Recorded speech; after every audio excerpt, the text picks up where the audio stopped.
What is up guys, my name is Chase, and it has been 7 years since the release of The Legend of Zelda Breath of the Wild, and now we finally have the long-awaited sequel, The Legend of Zelda Tears of the Kingdom. So after the long wait between these two original Zelda games, I think it begs the question, which one is better? So today we are going to try to figure out, is Tears of the Kingdom better than Breath of the Wild? Now for this video, I'm just gonna share what I think each game excelled at. So I guess to start things off, let's take a trip back to 2017 and talk about The Legend of Zelda Breath of the Wild. Number 1, I think Breath of the Wild deserves a lot of props just for the fact that it was the first ever open world Zelda game.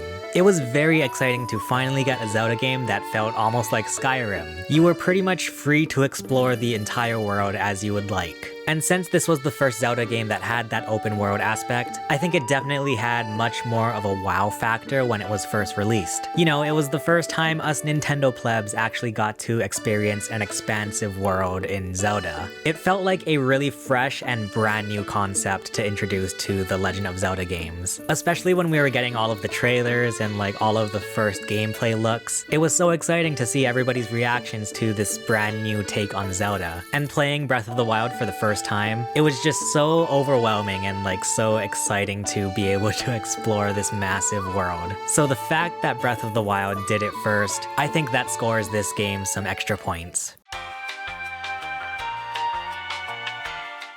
Number 2, the graphics of Breath of the Wild. Listen, I'm not here to say that the graphics in Breath of the Wild are perfect. I have experienced many frame rate drops in Breath of the Wild, sometimes in like very frustrating parts of the game. But what I will say is that since Breath of the Wild was an early Switch game, in fact it was like the first Switch game, I think this game kind of had the benefit of the doubt of maybe having a hard time trying to figure out the new hardware of the Nintendo Switch. And I mean, for the time that this was released back in 2017, this was a very impressive game to see running on a Nintendo console, let alone a handheld Nintendo console. But now here we are 6 years into the Switch's lifespan, and Tears of the Kingdom is still having a lot of the graphical issues that I saw with Breath of the Wild over 6 years ago. And so just the fact that we're so late into the Switch's lifespan, and they're still having graphical problems with these first-party Nintendo games, it means that I kinda have to give the point to Breath of the Wild just because, once again, being an early Switch release, you kinda give it the benefit of the doubt that this is still a new game on a new piece of hardware. And the third thing that I think Breath of the Wild excels at is the variety in your abilities. And listen, we'll talk about the Tears of the Kingdom abilities in a little bit, but with Breath of the Wild, I think the abilities were like much more simplified compared to Tears of the Kingdom. However, there was just a wide variety of them. You had like the time stop mechanic. You were able to build ice blocks. You could even create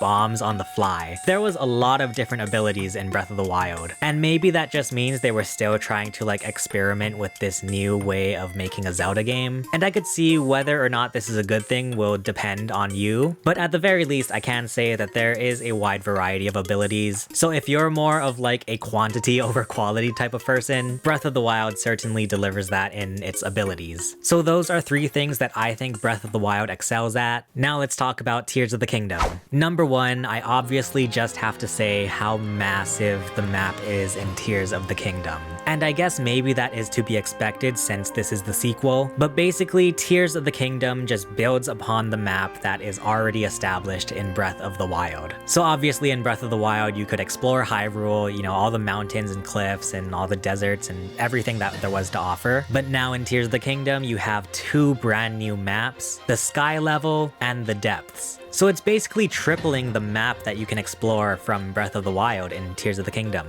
It is so wild how massive Tears of the Kingdom is. I have been spending the last 2 weeks just exploring Tears of the Kingdom. So if exploration is your thing, I think Tears of the Kingdom definitely delivers. Number 2, for Tears of the Kingdom, we're gonna talk about the abilities once again. This time, what I will say about the Tears of the Kingdom abilities is that while it may not offer as much variety as the abilities in Breath of the Wild, there are much more complex abilities in Tears of the Kingdom.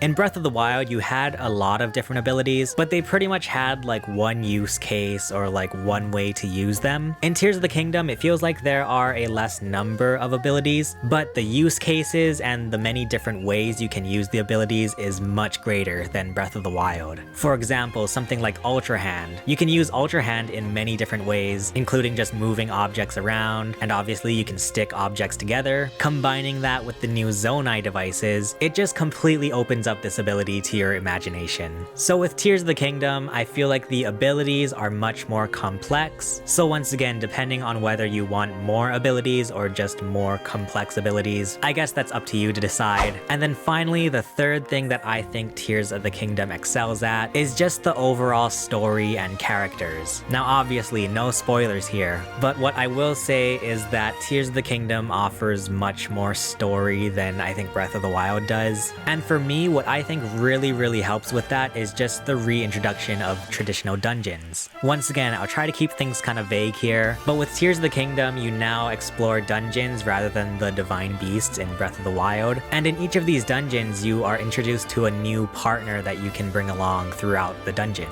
And so obviously, now that you actually have all of these new characters sticking around with you, I think it really adds to the story and you get a lot more character development than you would in Breath of the Wild. Where in Breath of the Wild, I feel like most of the time you're just traveling by yourself, especially through the divine beasts. So overall, I think Tears of the Kingdom also does introduce a lot more story and character development to the world of The Legend of Zelda. But there you go, that is The Legend of Zelda Breath of the Wild versus Tears of the Kingdom. And just to give you guys an update now that it has been 2 weeks since Tears of the Kingdom has come out, I'm not gonna lie, I was hoping to already have a Tears of the Kingdom review type of video ready, but I have not been able to complete this game yet because of how massive it is. As I mentioned earlier, I have been spending the last 2 weeks just exploring Hyrule, especially with the sky level and the depths. There is a lot to explore and unlock in this game. And so what I've been kind of trying to do is do a lot of exploring in the game and try to do a lot of side quests and like unlock all of the abilities and like raise the level of my character basically. And every so often, whenever I feel ready, I'll try to tackle a dungeon. So far, I have finished 2 of the dungeons in Tears of the Kingdom, and I am having just so much fun with this game. Like, it's one of these games where I have been having a really hard time trying to put it down. Gosh, it's just so much fun. I'm having a hard time trying to express that.